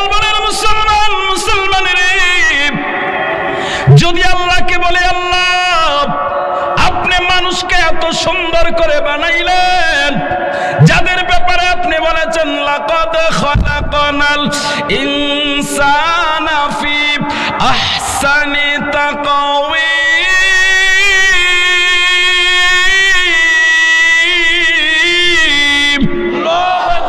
আল্লাহ যাদের ব্যাপারে আপনি বলেছেন সবচেয়ে অবায়ব সুন্দর সুরতে মানুষকে বানাইলেন, আবার কোরআনের অন্য জায়গায় আপনি বলেছেন ওয়ালাকাদ কাররামনা বানি আদম। আপনি অন্য জায়গায় বলেছেন আমি বনি আদমকে সম্মানিত করেছি, আবার আপনি বলছেন মানুষ বড় অকৃতজ্ঞ নিমুখ হারাম। কেন বললেন? আল্লাহ কয় এই জন্য বললাম কারণ আমার সৃষ্টি জগতের সমস্ত প্রাণী আমি আল্লাহর জিকিরে মশগুল থাকে। একটু জোরে আওয়াজ করে বলা যাবে নি আল্লাহু আকবার। রে সুনামগঞ্জের সুনামধন্য মুসলমান, রে গোলেকিতা চালমানের মুসলমান রে, যখন ফজরের সময় আপনি যখন উঠবেন দেখবেন পাখিগুলো কিচিরমিচির করে। কিচিরমিচির শব্দে কি বলে আপনি তো জানেন না। ওই পাখিগুলো প্রতিদিন প্রতিনিয়তে তার রবের প্রশংসা জিকিরে মশগুল থাকে। জোরে আওয়াজ করে বলেন আল্লাহু আকবার। এরা চালমানের মুসলমান রে, আপনি গাছের পাতার দিকে তাকায়া দেখবেন কোনো বাতাস নাই, কিছু নাই, কিন্তু গাছের পাতাগুলো নড়তেছে না, নড়ে না। এই পাতাগুলো তার মহান রবের জিকিরে মশগুল আছে। জোরে বলেন আল্লাহু আকবার। সৃষ্টি জগতের সব কিছু মহান রবের জিকিরে মশগুল। সুবহানাল্লাহ সুবহানাল্লাহ। আমার আল্লাহ পাক রব্বুল আলামিন সূর্যকে প্রথম সৃষ্টি করার পর একবার হুকুম দিয়ে দিয়েছে তুমি পূর্ব দিক থেকে উঠবা, পশ্চিম দিকে অস্তমিতে যাইবা। আমার আল্লাহর একটা হুকুম আজও পর্যন্ত বহাল। এই হুকুম অনুযায়ী প্রতিদিন সকাল বেলায় সূর্য পূর্ব দিকে উঠে, বিকাল বেলায় সূর্য পশ্চিম দিকে অস্তমিত যায়। কোনোদিন বিপরীত হইছে নি? জি না। কথা বলেন না হইছে? না। আমার আল্লাহ বলেন তুলিজুল লাইলা ফিন নাহার ওয়া তুলিজুন নাহারা ফিল লাইল ওয়া তুখরিজুল হাইয়া মিনাল মাইয়িতি ওয়া তুখরিজুল মাইয়িতা মিনাল হাই ওয়া তারযুকু মান তাশাউ বিগাইরি হিসাব।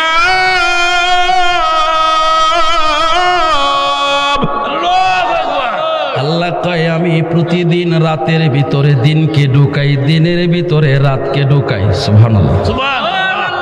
এমন কোনো দিন হয়েছে আপনাদের চালবনি যে একদিন মানে 2 দিন হয়ে গেছে? জি না।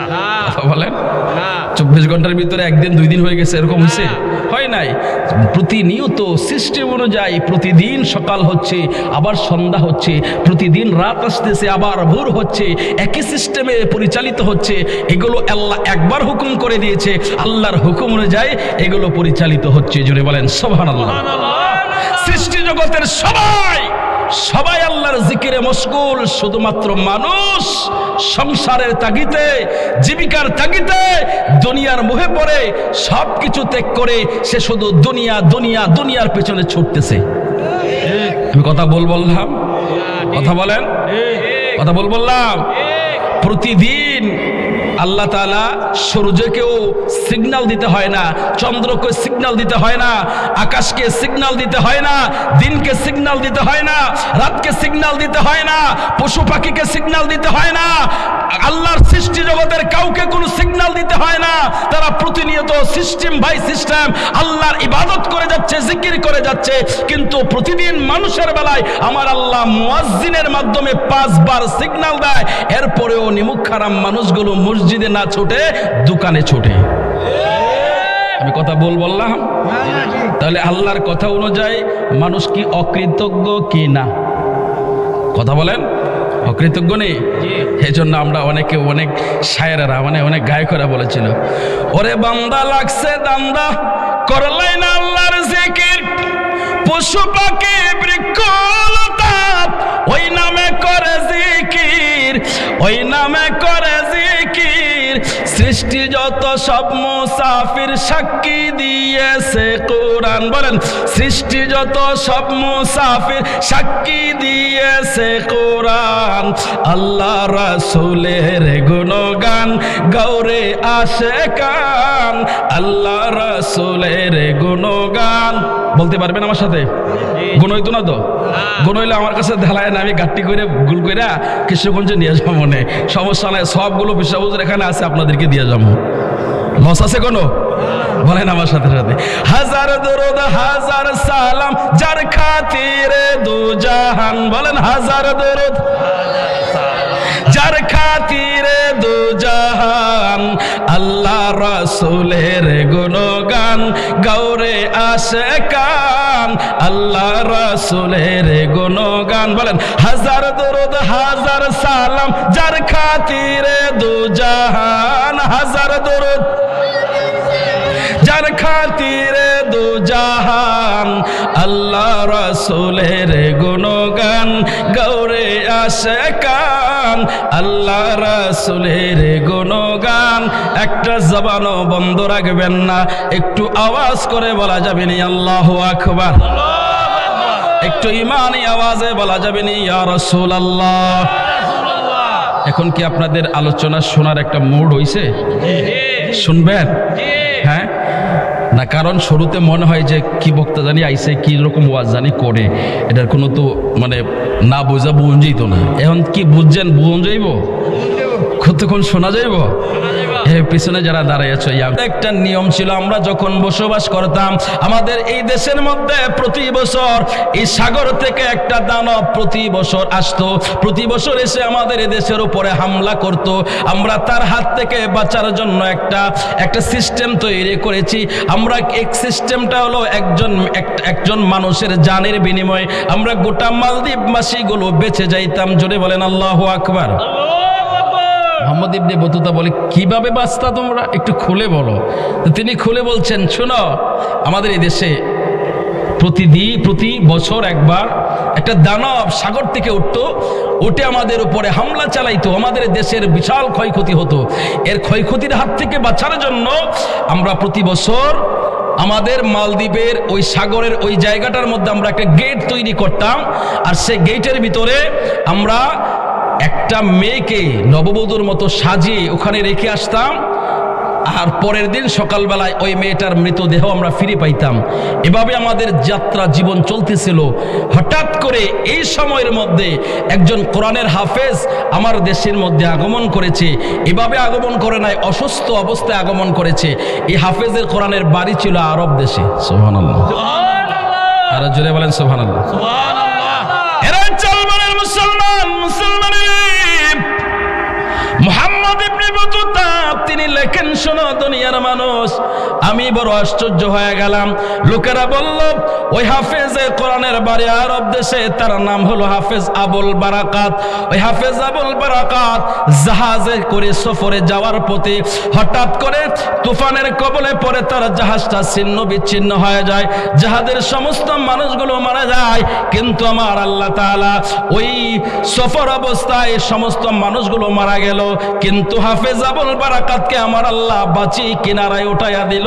একটু জোরে জবান খুলে বলা যাবে নি আল্লাহু আকবার? মৃত্যু দেওয়ার মালিক কে? আবার বাঁচানোর মালিক কে? তুমি ডুবায়ে বাপ সাইতে পারো, বাসাইলে কিনার দাও কারো, রাখো মারো হাত তোমারো, তাইতে তোমায় ডাকি আমি এলাহি আলা মিন গয়াল্লাহ বাদশাহ আলম ফানা তুমি। বলেন না, এলাহি আল মিন গয়াল্লাহ বাদশাহ আলম ফানা তুমি। নূহ নামের এক নবীরে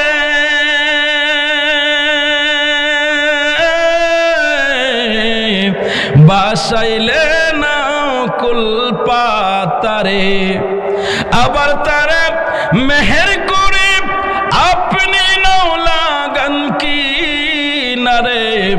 যাহার আছে এই সংসারে জাহির আছে, এই সংসারে আমায় দয়া করো তুমি এলাহি আলা মিন গয়াল্লাহ বাদশাহ আলম ফানা তুমি। একটু জোরে জবান খুলে বলা যাবে নি আল্লাহু আকবার। এরা চলমানের মুসলমান, মুসলমানের আমার আল্লাহ যাকে ইচ্ছা তাকে মৃত্যু দেয়, যাকে ইচ্ছা আমার আল্লাহ তাকে জীবন দান করে। জাহাজের সমস্ত মানুষগুলো মারা গেল, আমার আল্লাহ নিজের কুদরতি ভাবে ওই হাফেজ আবুল বারাকাতকে বাঁচিয়ে মালদ্বীপের পর্যন্ত পৌঁছায়া দিল। একটু জোরে জবান খুলে আল্লাহর কুদরতের দিকে তাকায়া বলেন না আল্লাহু আকবার।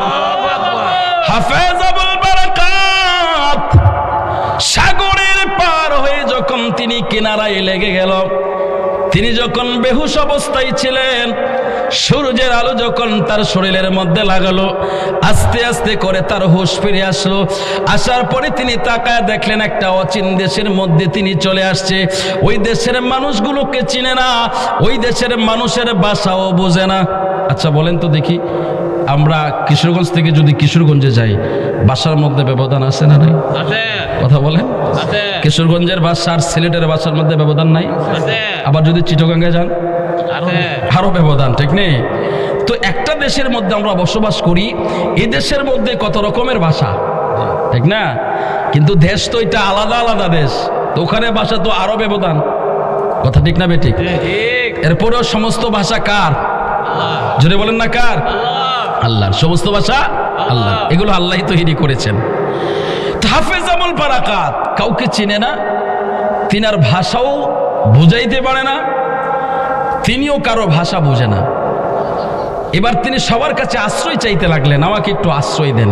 কিন্তু ওনাকে কেউ আশ্রয় দিল না। অপরিচিত মানুষ, ভিনদেশি মানুষ কেউ কে আশ্রয় দেয়? কথা বলেন না, দেয় না।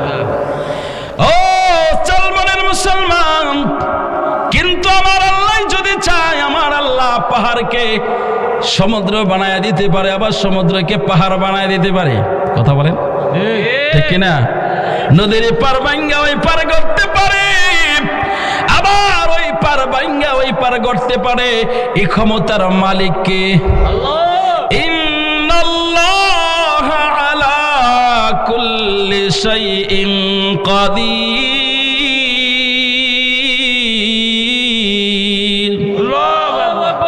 তুমি সাগরের বুকে দিলে কান্না, তুমি পাহাড়ের বুকে দিলে ঝরনা। বলেন, তুমি সাগরের বুকে দিলে কান্না, তুমি পাহাড়ের বুকে দিলে ঝরনা। এই ভুবন মাঝে যার দিয়েছ জনম, তার মরণ খাতায় নাম লিখেছ। ওগো আল্লাহ শুকুর তোমার, আমারে যে মুসলিম করেছ। ওগো আল্লাহ শুকুর তোমার, আমারে যে মুসলিম করেছ। ও আল্লাহর বান্দা, ডান হাতটা উঁচু করে বলা যাবে না আল্লাহু আকবার। আমার আল্লাহ পাক রব্বুল আলামিন চাইলে সব কিছু করে দিতে পারেন। এবার হাফেজ আবুল বারাকাতের আশ্রয়ের ব্যবস্থা করে দিলেন। কিভাবে করে দিলেন? আমার আল্লাহ পাক রব্বুল আলামিন হাফেজ আবুল বারাকাতের আশ্রয়ের জন্য একটা বিধবা মহিলার বাড়িকে আল্লাহ বাছাই করে দিলেন। সুবহানাল্লাহ। হাফেজ আবুল বারাকাত একজন বিধবা মহিলার বাড়িতে গিয়ে বললেন, মা, আমি নিরস্ত্র মানুষ, আমি অসহায় মানুষ, দুর্বল মানুষ, ক্ষুধার্ত মানুষ, আমাকে যদি একটু আশ্রয় দিতেন। আমি বিনদেশি মানুষ, আমাকে যদি একটু আশ্রয় দিতেন। ওই বিধবা মহিলাটা হাফেজ আবুল বারাকাতকে কোনো রকম ভাষায় বোঝানোর চেষ্টা করলেন, আবুল বারাকাত রে, আমি একজন বিধবা মানুষ, আমার স্বামী দুনিয়ায় বেঁচে নাই, আমি তোমাকে কি করে রাখবো, কিভাবে আশ্রয় দেব? আমি নিজের খাবারটা নিজে ব্যবস্থা করতে পারি না, আবার তোমার খাবারের ব্যবস্থা কিভাবে করব? হাফেজ আবুল বারাকাত বলে, মা, তোমাকে চিন্তা করতে হবে না, খাবারের ব্যবস্থা আমি নিজে করব। আরো জোরে বলেন না সুবহানাল্লাহ। হাফেজ আবুল বারাকাত ওই করো না, খাবারের ব্যবস্থা আমি করব, কাজ করব আমি, আপনি শুধু আমাকে একটু মাথা গোজার জন্য একটু জায়গা দেন, একটু ঠাঁই দেন। একটু জায়গা করে দিল। আমার আল্লাহ বিন্দিসি মানুষটাকে একটা বেদবা মহিলার বাড়িতে আশ্রয় দিয়ে দিলেন, জায়গা করে দিলেন। এটা আমার আল্লাহর কারিশমা, আমার আল্লাহর ক্ষমতা। কথা বলেন ঠিক কিনা? হাফেজ আবুল বারাকাত বড় স্বাচ্ছন্দ্যের সাথে থাকতে লাগলো, জীবনযাত্রা শুরু করে দিল। প্রতিদিন সকাল বেলায় কাজে যায়, সন্ধ্যায় বেলায় ঘরে ফিরে আসে। এভাবে তিনার জীবনটা কাটতে শুরু করে দিল। হঠাৎ একদিন কাজ থেকে বিকেল বেলায় যখন বাড়িতে আসলো, আসার পরে দেখে দুই মা আর বিটি, ওই বিধবা মহিলার একজন কন্যা ছিল, এই দুইজনই তারা বাড়িতে থাকতো। এবার তিনি যখন কাজ থেকে ফিরে আসলো, আসার পরে তাকায় দেখে বিধবা মহিলা তার মেয়েটার গলায় ধরে জড়াজড়ি করে কান্না করতেছে। কিছু কিছু কান্নার ধরন আছে, দেখলে আপনি বুঝবেন এটা কষ্টের কান্না, আবার কিছু কিছু কান্না আছে দেখলে বুঝবেন এটা আনন্দের কান্না। কথা বলেন? কিছু কান্না আছে আনন্দের, কিছু কান্না আছে কষ্টের, দেখলে বুঝবেন। এক লোকের মা মারা গেছে, তুখরিজুল মাইয়িতা মিনাল হাইয়্যি, আল্লাহ জীবিতকে মৃত্যু দেয়, আবার মৃত্যুকে জীবন দান করে। এই ক্ষমতার মালিক একমাত্র আমার আল্লাহ। কথা বলেন ঠিক কিনা? আমার আল্লাহ পাক রব্বুল আলামিন হাফেজ আবুল বারাকাতের মাথার মধ্যে আমার আল্লাহ বুদ্ধি দিয়ে দিলেন। মনে রাখবেন, আমার আল্লাহ মুমিনদের কাছে, মুমিনদের মাথার ভিতরে ইলহাম দেয়। সুবহানাল্লাহ। নবীদের কাছে ওহী আসে আর মুমিনদের কাছে ইলহাম আসে। ওই দিকে গেলে আলোচনা লম্বা হয়ে যাবে। যেমন কোরআনের মধ্যে আছে, সূরা তাহার মধ্যে আসছে এবং সূরা কাসাসের মধ্যে আসছে, আল্লাহ তাআলা মুসা আলাইহিস সালামের মায়ের মাথার মধ্যে আল্লাহ তাআলা কি করলেন? ইলহাম দান করলেন। সুবহানাল্লাহ। আরে জোরে বলেন সুবহানাল্লাহ। তাহলে দেওয়ার মালিক কে? আল্লাহ। আমার আল্লাহ পাক রব্বুল আলামিন হাফেজ আবুল বারাকাতের মাথার মধ্যে আমার আল্লাহ ইলহাম দিয়ে দিলেন। হাফেজ আবুল বারাকাত বলে, আমার কাছে কোনো অস্ত্র নাই, কিন্তু একটা অস্ত্র আমার সিনার মধ্যে আছে, সেটা হলো আমার আল্লাহর 30 পারা কোরআন। একটু জোরে বলা যাবে নি আল্লাহু আকবার। হাফেজ আবুল বারাকাত আল্লাহর কোরআন সিনার মধ্যে ছিল। এবার সে সিনার কোরআনটাকে তিনি তিলাওয়াত করতে শুরু করে দিল। সুবহানাল্লাহ। আরো জোরে বলেন না সুবহানাল্লাহ। তিনি যখন তিলাওয়াত করতে শুরু করে দিল, হাফেজ আবুল বারাকাত তিলাওয়াত করে, তিলাওয়াতের আওয়াজের ধাক্কা যে মাত্র দানবের গায়ে গিয়ে লাগছে, দাগার সাথে সাথে দানবটা ওই জায়গায় থমকে দাঁড়ালো। কোনো মৃত্যু লাশ নাই, কোনো মেয়ে নাই, ওখানের মধ্যে দাঁড়ায় রয়েছে একটা ছেলে। সুবহানাল্লাহ। সুবহানাল্লাহ। আরো জোরে বলেন না সুবহানাল্লাহ। সুবহানাল্লাহ। এবার সিপাহীরা জিজ্ঞাসা করলেন, কি ব্যাপার, তুমি এখানে কি করে আসলা, তুমি এই জায়গায় কি করে আসলা? হাফেজ আবুল বারাকাত বলে, আমি তো এই জায়গায় ছিলাম। সুবহানাল্লাহ। সুবহানাল্লাহ। আরো জোরে বলেন না সুবহানাল্লাহ। সুবহানাল্লাহ। মালদ্বীপের পুলিশ ডাক দিয়ে বলে, ছেলে, প্রতিদিন আমরা প্রতি বছর এখানে একটা মেয়ে রেখে যাই, তুমি বলছো তোমাকে রেখে গিয়েছে। বলে হ্যাঁ, তার প্রমাণ হলো, তার প্রুফ দিচ্ছি। দেখো, তোমরা যে অলংকারগুলো আমাকে দিয়েছিলে গভর্নমেন্টের পক্ষ থেকে, এই সমস্ত অলংকার এখানের মধ্যে সমস্ত গহনাগুলো আছে, এই হলো শাড়ি, সবকিছু তোমাদের এখানে মজুদ আছে, তোমরা দেখে নিতে পারো। এবার একজন পুলিশ আর একজন পুলিশের দিকে তাকায়, ওই কথা তো সত্য।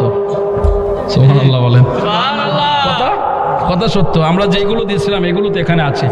এবার পুলিশ বলছে, আচ্ছা, আমরা তো এখানে তোমাকে রেখে গিয়েছিলাম, কিন্তু আমরা প্রতি বছর সকালবেলায় যখন আসি, এখানে একটা মৃতদেহ নিয়ে যায়, একটা মেয়ের লাশ নিয়ে যায়। বুঝলাম তুমি মেয়ে সেজে আসছো, কিন্তু তুমি কি কোনো কিছু দেখো নাই রাত্রে? হাফেজ আবুল বারাকাত বলে, হ্যাঁ দেখেছি। সুবহানাল্লাহ। সুবহানাল্লাহ। আরো জোরে বলেন সুবহানাল্লাহ। সুবহানাল্লাহ। হাফেজ আবুল বারাকাত ডাক দিয়ে বলে, রে মালদ্বীপের পুলিশেরা শোনো, আমি দেখেছি, তার সাথে মোকাবেলাও করেছি। সুবহানাল্লাহ। সুবহানাল্লাহ। আরো জোরে বলেন না সুবহানাল্লাহ। এবার পুলিশ বাহিনী ডাক দিয়ে বলে, রে হাফেজ আবুল বারাকাত, তাহলে একটা কাজ করো, আমাদের দায়িত্ব হলো এখান থেকে লাশটাকে নিয়ে আমরা গভর্নমেন্ট অফিসে যাই, রাষ্ট্রীয় কাজ শেষ হলে পরে মরা দেহটাকে আমরা অভিভাবকের কাছে পৌঁছায় দেয়। কিন্তু আজকে তো কোনো লাশ নাই, আমাদেরকে কি, আমরা কি প্রেজেন্ট করব গভর্নমেন্টের সামনে? আমরা প্রাইম মিনিস্টারের সামনে কাকে নিয়ে যাব? তুমি আমাদের সাথে যেতে হবে।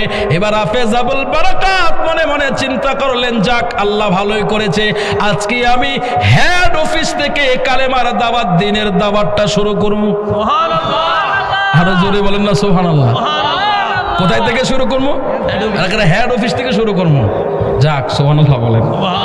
তাবিজাবুল বারাকাতকে যখন নেওয়া হলো, এবার গভর্নর জিজ্ঞাসা করলো, আরে ছেলে তুমি সেখানে সারা রাত ছিলা? বলে হ্যাঁ ছিলাম। বলে তুমি কোনো কিছু দেখো নাই? বলে দেখেছি, বিশাল দেহের অধিকারী এক দানব। তাহলে তুমি দানবের সাথে কি করেছো? বলে আমি দানবের সাথে মোকাবেলা করেছি। আরো জোরে বলেন সুবহানাল্লাহ। সুবহানাল্লাহ।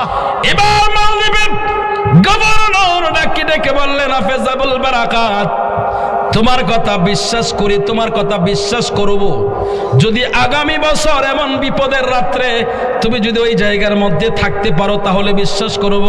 এবার হাফেজাবুল বারাকাত ডাক দিয়ে বলে, কোনো চিন্তা নাই, আমি আগামী বছরও থাকবো। আরো জোরে বলেন সুবহানাল্লাহ। এবার গভর্নর ডাক দিয়ে বলে, আবুল বারাকাত, হে আবুল বারাকাত, আমরা রাষ্ট্রের সমস্ত মানুষ মিলে তার মোকাবেলা করতে পারি নাই, তুমি একটা মানুষ, ছোট একটা বালক, কি করে তুমি তার মোকাবেলা করেছো? তোমার কাছে কি ধরনের অস্ত্র আছে? এবার হাফেজাবুল বারাকাত বলে, আমার কাছে এমন একটা অস্ত্র আছে যে অস্ত্রটা থাকলে দুনিয়া এবং আসমানে, জমিনে এবং আসমানে, নবমণ্ডল ভূমণ্ডল সমস্ত জায়গার মধ্যে তার ক্ষমতা চলে। একটু জোরে বলা যাবে নি আল্লাহু আকবার। বলে সে অস্ত্রটার নাম কি? বলে সে অস্ত্রটার নাম হলো লা ইলাহা ইল্লাল্লাহু মুহাম্মাদুর রাসূলুল্লাহ সাল্লাল্লাহু আলাইহি ওয়াসাল্লাম। গেলে বুঝবি মদিনাটা আসলে জান্নাত, বলো না গেলে বুঝবি মদিনাটা। আজও কেন বিলম্ব? বলে দয়াল নবীর জিয়ারত গেলে বুঝবি মদিনাটা আসলে জান্নাত, বলো না গেলে বুঝবি মদিনাটা। আল্লাহ পাকের নিজের নূরে বানায়াছে তার বন্ধুরে, আল্লাহ পাকের নিজের নূরে বানায়াছেন তার বন্ধুরে। দয়াল নবীর আশিকেরা, দয়াল নবীর আশিকেরা আল্লাহর আমানত, গেলে বুঝবে মদিনাটা। এই হাবেশ সাহেবরা বলো না কেন? বলো, গেলে বুঝবে মদিনাটা জান্নাত, বলো না গেলে বুঝবি মদিনাটা। চিল্লায় বলেন মারহাবা। রাগ করছেন? হাবেশ সাহেবরা যে বল না, হাবেশ সাহেবরার সম্মান নিয়ে আলোচনা করতেছি না, হেরা যদি চুপ করে বয়াতে হইব নি? হ্যাঁ, এরা প্রমোট করতেছি, এরা যদি চুপ করে বয়াতে হইব কেমনে? এরা তো আওয়াজ দিতে ঠিক নেই। বলেন আল্লাহু আকবার, বলেন ইয়া রাসূলুল্লাহ। হাফেজাবুল বারাকাত এবার গভর্নরকে ডেকে বললেন, ও গভর্নর, এই মন্ত্রটা যে ব্যক্তি পড়বে তার মধ্যে ওই পাওয়ার আসবে। সুবহানাল্লাহ। দাওয়াত হইছে নি? কথা বলেন না, দাওয়াত শুরু হইছে নি? এবার গভর্নর ডাকতে, আবুল বারাকাত, আমি তোমার কাছে প্রমিস করতেছি, আমি তোমার সাথে ওয়াদা করতেছি, আগামী বছর এমন বিপদের রাত্রে যদি তুমি ওই ওই জায়গার মধ্যে থেকে তার সাথে মোকাবেলা করতে পারো, আমি প্রমিস করলাম আমি সহ আমার গোটা মালদ্বীপবাসী সবাইকে নিয়ে একসাথে কালেমা পড়ে মুসলমান হয়ে যাব। একটু জোরে আওয়াজ করে বলা যাবে নি আল্লাহু আকবার। মুসলমান এবার হাফেজাবুল বারাকাত রাজি হয়ে গেল, কারণ তার মধ্যে কনফিডেন্স আছে, আজকে যেভাবে মোকাবেলা করেছি আগামী বছর এমনি করবো। ঠিক নেই? সাহস হয়েছে না? একবার যখন জিতছি পরের বার ইজিলি জিতব, কোনো সন্দেহ নাই। সুবহানাল্লাহ। এবার গভর্নরের পক্ষ থেকে অর্ডার হয়ে গেল আবুল বারাকাতের জন্য গভর্নরের একটা জায়গা তৈরি করে দেওয়া হোক, তার জন্য গভর্নরের বাংলার মধ্যে তাকে থাকার ব্যবস্থা করে দেওয়া হোক, স্পেশাল ভিআইপি জায়গা করে দেওয়া হলো। সুবহানাল্লাহ। 1 বছর তিনি অনায়াসে আরামে আল্লাহর ইবাদত করলেন। সুবহানাল্লাহ। আর প্রতিদিন ইবাদতের মাধ্যমে আল্লাহর কাছে প্রার্থনা করতেন, আল্লাহ আপনি এদেরকে হিদায়াত দিয়ে আপনি কালেমার সম্পদ তাদেরকে দান করে দেন।